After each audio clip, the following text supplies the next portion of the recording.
Hello friends, तो आप लोग कैसे हैं। तो आज class 12th Bihar board Hindi पाठ और लेखक लेकर आए हैं काव्य खंड, जिसमें हम लोग को पढ़ना है। तो अगर जो आप इस चैनल पर नए हैं तो इस चैनल को सब्सक्राइब कर लें और दोस्तों के साथ शेयर करें, ताकि इस छोटे चैनल को बड़ा करने में आपका सहयोग चाहिए और आपकी मदद चाहिए। तो चलिए आगे बढ़ते हैं। देखिए, क्लास 12th हिंदी काव्य खंड पढ़ना है, जिसमें पाठ और लेख है। ट्रिक के साथ समझना है। ट्रिक बनाने के लिए कुछ भी इसमें बोल सकते हैं। ट्रिक बनाने के लिए आपको समझने के लिए ट्रिक की बहुत जरूरी है। तो चलिए, कड़बक किसने लिखा? तो मलिक मोहम्मद जैसी। और इसको ट्रिक के साथ समझाने के लिए अगर जो कड़बक अगर जो ट्रिक के साथ समझा रहे हैं, अगर जो समाज में हम लोग बैठे रहते हैं तो उसमें किसी न किसी एक व्यक्ति ज्यादा बोलता है, उसको लोग समाज में क्या बोल देता है कि आप ज्यादा बक बक बोल रहा है, ज्यादा मालिक बनता है। तो इसमें कड़बक में मान लीजिए इसको बक बक, कड़बक को बक बक। अब ज्यादा बक बक कौन बोलता है? मालिक। तो इसको याद करने का ट्रिक है, जहाँ देखिएगा बक वहाँ मालिक लगा दीजिए, बक बक कौन बोलता है? तो वही मालिक यानी मलिक मोहम्मद जैसी। कड़बक का मलिक मोहम्मद जैसी। पद इसमें दो है। एक पद है कृष्ण भक्ति, एक है क्या? कृष्ण भक्ति। एक है राम भक्ति। राम भक्ति पद इसमें दो था, एक कृष्ण भक्ति था, एक राम भक्ति था। इसमें एक पद में कृष्ण भक्ति, इसको एक पद किसने लिखा? तो सूरदास ने लिखा। तो कृष्ण भक्ति इसमें समझना यह है कि कृष्ण भक्ति जब बांसुरी बजाते हैं तो सुर में बजाते हैं।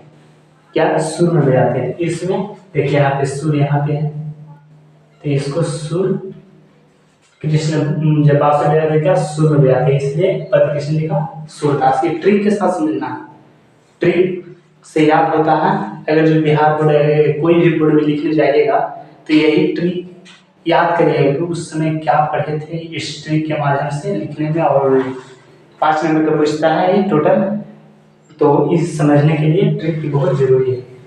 चलिए, दूसरा पद है इसमें राम भक्ति। तो ये पद किसने लिखा? तुलसीदास। ये पद जो है वो किसने लिखा? तुलसीदास। तो ये पद को याद करने का ट्रिक है कि राम जी के नाम लेकर तुलसी भंडारा में पत्ता डालना है। राम, देखिए यहाँ राम है, तो राम जी के नाम लेकर तुलसी भंडारा में डालना है। जैसे घर में जो तुलसी का पूजा किया जाता है, वो तुलसी का पत्ता तोड़कर हम लोग भंडारा में मतलब पूजा करते हैं। तो ये हो गया एक ट्रिक। चौथा छप्पे। छप्पे का नाभादास। छप्पे का क्या? नाभा दास होगा। छप्पे मतलब इसको अगर जो कोई चीज छप रहा है तो वो नया छपेगा। अगर जो कोई छपेगा तो नया छपेगा। तो न से यानी कोई चीज छपेगा तो नया छपेगा। तो न से नया, न से नाभादास। न से नया, न से नाभादास होगा। अब चलिए आगे। कवित। पांचवा क्या है? कवित। तो कवित किसने लिखा? तो भूषण ने लिखा। कवित किसने लिखा? कवित लिखा भूषण। तो मतलब इसको याद करने का ट्रिक ये है कि कवित किसने लिखा? भूषण। तो भूषण से कहना एक कविता सुना। भूषण एक कविता सुना। तो इसको ट्रिक है कि भूषण से पूछना कि एक कविता सुनाते हैं। कविता है, भूषण एक कविता सुना रहा है। छठा है तुमुल कोलाहल कला में तो जयशंकर प्रसाद। तुमुल कोलाहल कला में जयशंकर प्रसाद। ट्रिक ये बहुत हार्ड है, इसको समझने के लिए इतना याद कर लीजिएगा। संतमा है पुत्र वियोग। तो पुत्र वियोग किसने लिखा? सुभद्रा कुमारी चौहान ने लिखा। तो इसको याद करने का ट्रिक है, अगर किसी का पुत्र हुआ तो वो पुत्र तो किस महिला का ही होगा, तो महिला का नाम क्या है? सुभद्रा कुमारी चौहान। 8वां उषा। उषा किसने लिखा? तो शमशेर बहादुर सिंह ने लिखा। उषा किसने लिखा? तो शमशेर बहादुर सिंह ने लिखा। तो इसको याद करने का ट्रिक है, उषा कोई कंपनी का मशीन है। उषा कोई कंपनी का मशीन है, जिसमें उषा कोई कंपनी का मशीन है, तो वो भी मशीन जो है वो बहुत भारी है और हार्ड, उठाने में बहुत भारी है। तो जिसके पास बल बहादुर रहेगा वही उठा सकता है, इसलिए इसमें शमशेर बहादुर सिंह, इसमें बहादुर आ रहा। तो ये उषा कंपनी की मशीन है, कोई बहादुर ही उठा सकता है। तो यही ट्रिक को समझने के लिए बहुत अच्छा तरीके से समझिए, आपको मैं समझा रहा हूँ। 9th है जन जन का चेहरा। जन जन का चेहरा, जितना भी हम लोग मनुष्य हैं, मानव हैं, सभी का चेहरा एक दूसरे मिलते जुलते रहता है, इसलिए इसमें याद करने का ट्रिक ये है, जन जन का चेहरा एक गजानन माधव मुक्ति बोध। इसमें देखिए गज, गज मतलब हाथी। हाथी देखिए उसका जो सुर है वो एक नहीं मिलता है, इसलिए इसको याद करने के लिए गजानन माधव मुक्ति बोध, जन जन का चेहरा। अधिनायक, अधिनायक किसने लिखा? तो रघुवीर सहाय। अधिनायक किसने लिखा?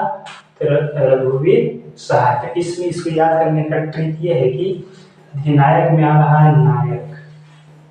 नायक एक हीरो होता है। नायक क्या होता है? हीरो होता है। तो हीरो इसमें नाम रघुवीर सिंह, एक रघुवीर सिंह हीरो है।